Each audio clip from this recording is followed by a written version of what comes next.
Spooksters, Diandra here. Recently, I had the opportunity to speak with Count D, musician and host of Gibson TV's Meddlin' Monsters. In its premiere episode, he interviewed Robert Englund and Don Dawkins. So time to fasten your Fred belts. Let's go for a ride. Hey Spooksters, I have a special treat for you all today. The multi-talented musician and host of Meddlin' Monsters, Count D Montgomery. Welcome, Count D. Hi, thanks for having me. First of all, I just want to say it's an honor to get to interview you and get to know more about you and everything that you love about heavy metal and horror. I have to tell you that I've seen a lot of bands. I love music. Heavy metal and horror is like my soft spot, and I just love everything about it. And I have seen Rob Zombie's band more than anybody else. Oh, wow. So I've seen you 4 times live. So this is very much a huge honor for me because I admire your work a lot. Oh, thank you so much. That's very cool. I appreciate that. All right, so let's jump in. So how did Meddlin' Monsters become a thing? Where did the show's idea and kind of the layout of it come from? It's a little bit of a romantic story, actually. We were blessed for 2 years in a row to have John Carpenter play the Palladium on Halloween night. And I went the first year and I was like, this is actually kind of incredible. Like I've lived in LA at that point for 20 years, and it was one of those things that like this would only happen here. So here he comes the next year, he does it again. And I end up going by myself like very last minute. And it was amazing. Like the Christine cars there, like, all the feels, right? And I'm getting in a lift to go home, and this guy taps me on the shoulder and he goes, "My name's Todd. I work for Gibson. Here's my card. Give me a call." So we stayed in touch for a year, just bringing each other records and stuff, just formed a friendship. And one day he called me up and he said, "What do you think about hosting a show where we talk about monsters and metal bands?" And I was like, "Well, yeah. That's like the easiest thing in the world to do. Like, let's do that." And we got all excited, and then the pandemic. And so it took 2.5 years for us to actually get in front of a camera and do stuff. Well, we filmed the San Francisco, the field trip segment. We got lucky and found a window and did that where no one got sick, thank God. But the rest of the show, we was basically in this like fermentation period for like 2.5 years. And we had Robert on the line and Don, and we were location scouting and just waiting for it to be safe for everybody to get into a room and do the show. So we had this great period of being able to form what would be the format of the show, but also like really hone in on the purpose of it, because it seems like a no-brainer, especially to kids like you and me. We're like, oh, why didn't this happen sooner? Yes. But instead of making it could, as these things go, it could have gone a different way. And I'm really grateful that we had the time to put the show together the right way, with the right location and the right crew and the right guests. And it really just became one of those kind of happy accidents where, like I said, we had the time to really form the intent of the show. It's not just a puff piece about one thing or two things. It's kind of a peanut butter and jelly sandwich, as we call it, that can kind of take different shapes. And so that's how it came together. And I'm glad we had the time. I'm glad it was a slow burn. At the time, it was so frustrating because we were so excited and we just wanted to hurry up. But I'm glad that we were kind of forced to slow our roll a little bit. And I think it made for a better product.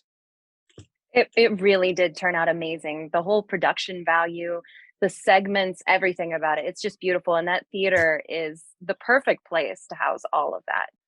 It came together so nicely. And I know horror fans Joe Bob Briggs recently screened Black Roses on Shudder, and just Twitter was all abuzz about, why don't we have more heavy metal and horror movies? Like, where'd that go? And so this came just at the right time. Yeah, I think so. I mean, it's one of those things that, again, you and I, being the kids that we are, we're kind of shocked that didn't come sooner. Yeah, right. And so funny that you mentioned that it's like a peanut butter and jelly sandwich, because horror and heavy metal really do go together like peanut butter and jelly. And with so many options for the show's first episode, why did you decide to pursue Dream Warriors and A Nightmare on Elm Street out of everything? I got to be honest with you. Again, 2.5 years, Robert was top of the list. Don was top of the list because it made the point we wanted to make with the loudest. There's lots of Black Rose is a great example. Trick or Treat's a great example. There's lots of crossroads where the two come together. Where we really got lucky is that by the time the show got in the can and was coming out, it was the 35th anniversary of Dream Warriors. We didn't script that. That just happened because of where we started and where we landed, like with the end result. It was like we looked at the calendar, we're like, oh my God, the movie's 35 years, and people started talking about the anniversary, and now there's like a little reunion going on, I think at Frightmare this year. So it really, there's no accidents in the universe, I guess. And we realized that it made those two guests at the same time on the first show really made the point of the show. What's cool, and I can't give anything away about the next episodes, but what's neat is that now that we've established the formula, we feel like we can just slide around a little bit. So like sometimes it'll be two metal guests on the show and the monster segments will be elsewhere, and vice versa. Sometimes it'll be two monster guests and the music segments will be elsewhere. So we're moving around within the framework that we've set up, if that makes some sense. So that's really, really cool. I can't wait to see the next few episodes. But I do have to ask about Robert. Obviously, I'm a bit of a Freddy Krueger fan. So what was it like interviewing Robert? Because that is like a huge lifelong dream for me. What was that like for you? I've been telling this story as we've been doing interviews, and I never get sick of it. That guy is the Vincent Price of my generation, and he brought that character to life as only he could. Had it been played by anybody else, I don't think Freddy would have become the cultural icon that he became. I grew up with Robert on a show called V. That was my Friday nights when I was in elementary school. So I already knew who he was. And by the time Nightmare on Elm Street came out, I was too young to see it in the theater. Like I said in the show, I didn't see part 3 I didn't see one in the theater until part 3. I actually hadn't seen a Nightmare on Elm Street movie all the way through until part 3. And I had to go back and watch the other two. So my parents were not going to let it happen.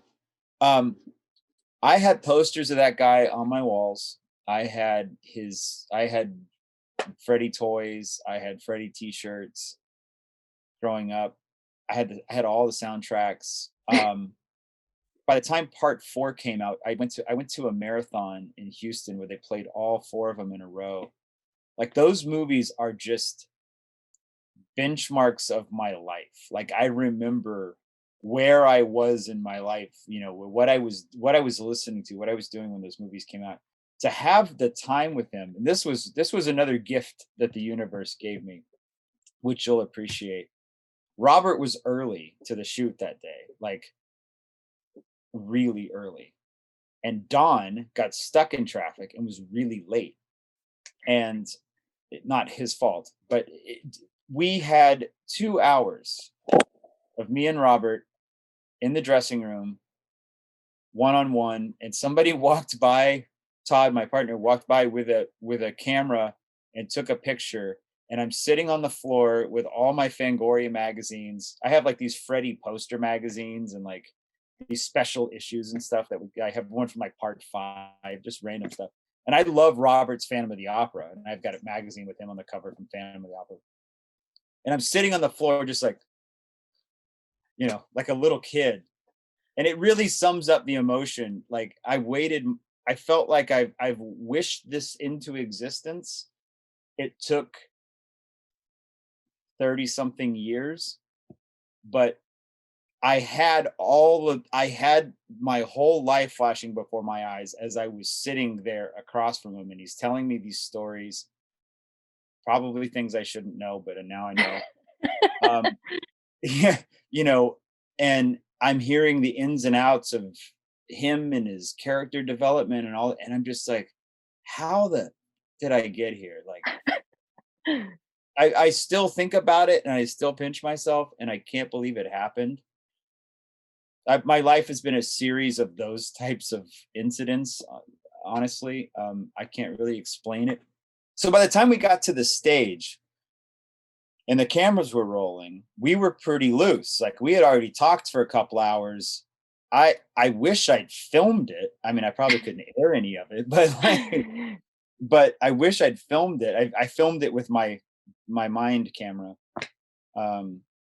But it made for a great warm-up, especially for the first episode, them being the first 2 people I was sitting across from. I was really grateful for the warm-up period. It really felt like I was talking to my uncle by the time we got to the stage. That's great. I'm sure, yeah, with the first episode, and then being such a big fan of Robert, it was like, okay, now I can calm down a little bit. We've broken the ice. Yeah. But that's very cool, very surreal.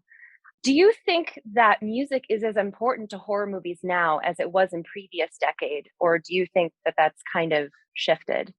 Unfortunately, I think it shifted. I guess you could say the same thing about film too, but music has really been devalued. As a Ghost fan, I was excited to see that the producers of the last Halloween movie even bothered to use a ghost song as a marketing tool and put it in the credits of the movie, kind of a nod to the stuff I grew up with.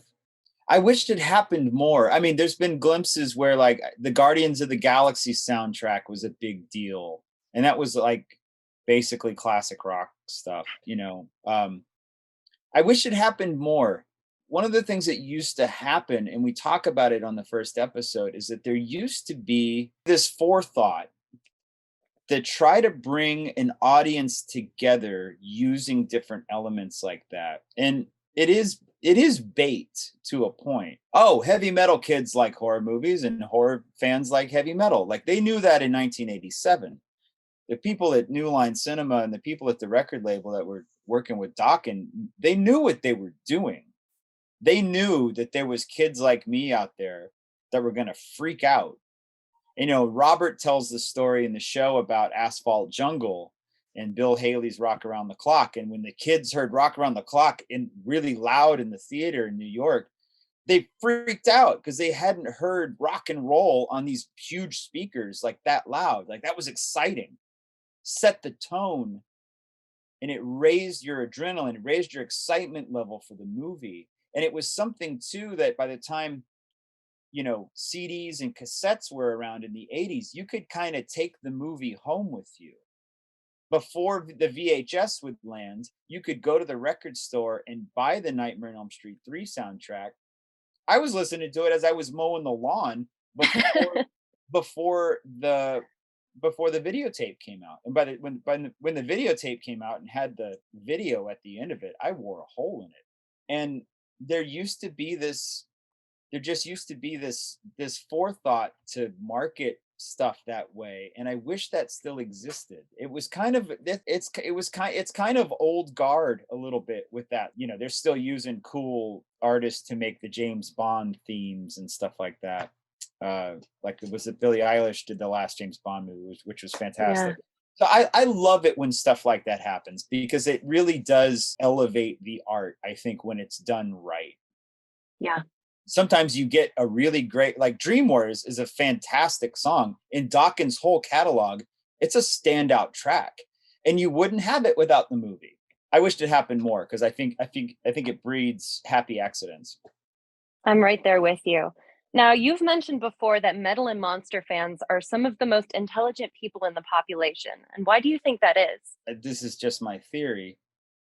I think if you are the type of fan that can make it all the way through a horror film, you've suspended disbelief more than the average person. Not everybody is able to sit through a Nightmare on Elm Street film for one reason or the other. Somebody might think it's too much, it's too violent. Somebody might think it's silly. You know, this is science fiction, this is fantasy crap or whatever.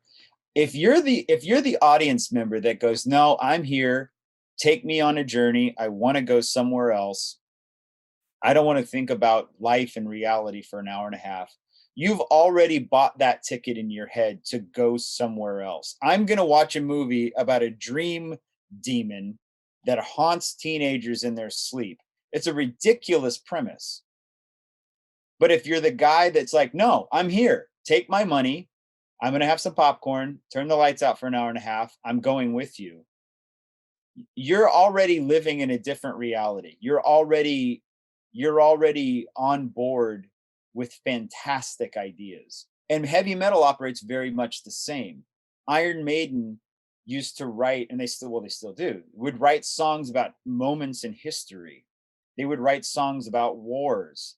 They would write songs based on science fiction. Metallica, on Ride the Lightning, you had Call of Cthulhu, an instrumental song based on H.P. Lovecraft.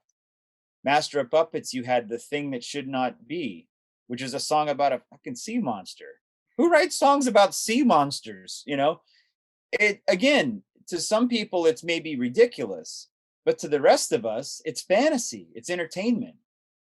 And you have to have an open mind. You have to have an imagination to be able to take those journeys and appreciate those journeys along the way. Fans like you and me, we're so in it that we can walk out of the new Nightmare on Elm Street and going, I really like the script, or I really like the cinematography. Like we've bought the whole premise to the point where we're now dissecting the costumes. Oh, Freddy's makeup was better in part 4 than it was in part 5 or whatever. Like we're talking about the minutia. So I think we're more, not to put us on a pedestal, but I think we're a little bit, I think we're well read. Again, going back to Iron Maiden, like the Rime of the Ancient Mariner, For Whom the Bell Tolls. That's classic literature that was turned into metal songs. And if you're like me, when you heard Call of Cthulhu, this instrumental song, you're like, what the hell is this? I went to my library in school and asked the librarian, I'm like, what's the Call of Cthulhu? And somebody was like, oh, I think that's Edgar Allan Poe. No, it's H.P. Lovecraft. And I was like, well, where do I find that? And they took me to the science fiction section, and I learned about H.P. Lovecraft because of Metallica. I read books because of Metallica. I read For Whom the Bell Tolls because of Metallica. I wouldn't have found those books without that heavy metal band. The two go hand in hand. You have to have an open mind. You're going to learn about history accidentally. You're going to learn about science fiction and great literature accidentally, just by showing up and buying that premise. Sorry, that was a long-winded answer. But... No, it's a great answer, because it really is true. When I've told people that I really like horror and heavy metal, they're always like, really? And I'm like, you have no idea how much thought people put into analyzing it and getting in depth. I mean, I can't really think of another genre where people really delve in and they pull out, like Wes Craven had his psychology influences, or nods to other literature and other movies and commentary on the culture and the society of the time. There's just so much. And so I thought that comment by you was very, very interesting. And I just kind of wanted to hear your thoughts, because I'm on the same page as you. At the end of the first episode, you say something, and I rewound it multiple times because I just really, really liked it. When you encourage people to not be afraid to wear patches and basically show off everything that they love about metal and horror. Why was that so important for you to include? More than ever, I feel like we live in a society where we're driven largely by what everyone else is doing. We didn't used to have windows into everybody's bedrooms and everybody's closets. We used to kind of live in, and I miss it, I grew up in a vacuum. I was raised by television. If I found a band that I liked and was lucky enough to find a t-shirt of that band, I wore that shirt till it fell apart. I didn't care if it was cool or, unfortunately for me, I didn't know I'd get beat up wearing, a certain band shirt or get called names in school because I liked a band. Like I wasn't even thinking about that stuff. I was just being who I was, for better or worse, walking through the world with this. My hobby is I study Orson Welles, and he calls it the confidence of ignorance. That's a beautiful place to live sometimes, being who you are unapologetically. And I miss that time. Now we're all just hyper aware of like, oh, this is out of fashion and that's not cool. And oh, heavy metal's not top 40, so it's not cool. And horror films were never taken seriously by the critics.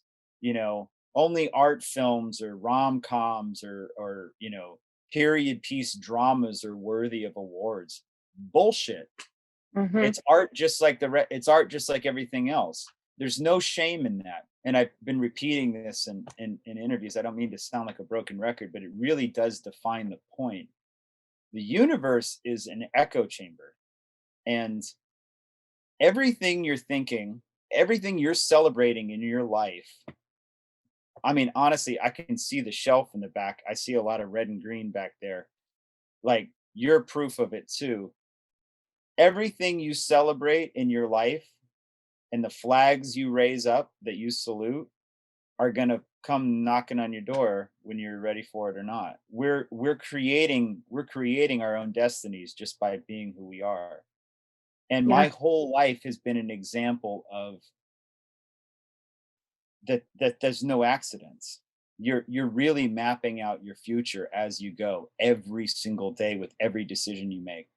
And the things you celebrate in life always find some way to reward you. Like, even if it's just as simple as you love Nightmare on Elm Street in 1984, and in 2022 you still love the movie. That's a beautiful thing. Not everybody can say that. So if you're one of those people that you're not afraid to just show the world who you are, whatever it is, even if it's not heavy metal and monsters, if you're into anything at all, or whatever it is that defines your soul, just to be able to move through the world unapologetically as the person you're supposed to be, I think is living your best life. And screw what anybody thinks about it. Amen to that. Amen to that.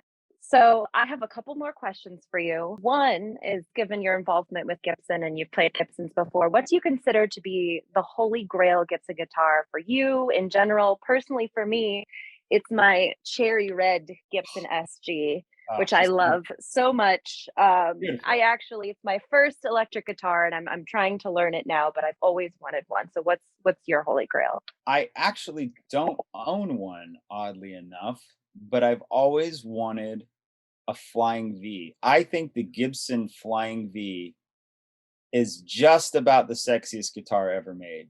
I love pointy guitars anyway, and I've got a lot of guitars. I don't know why. I kind of can't explain it, why I don't have one. I've got a lot of Gibsons, but I don't have one of those. And I think it's because this is going to sound ridiculous, but I guess it's kind of like marriage. I guess I'm kind of holding out until I meet the right one, It sounds. I can't believe it falling out of my mouth. I'm like, you sound so stupid. No, I understand it. But like, I've had, like, we used to work in a guitar store, and like somebody would bring in like an old Les Paul, and I'd look at it for a couple of days and go, that's pretty cool Les Paul. I think I'll take it home. And you just wind up with stuff, especially being a guitar player. Like you just start. Sometimes you're not even looking for them. They find you. Yeah. I've got a lot like that. I've got a Gothic Les Paul. I was working in a guitar store. This is 20 something years ago. Gibson came out with a series called the Gothic series, and they were all black, no fret markers on the neck.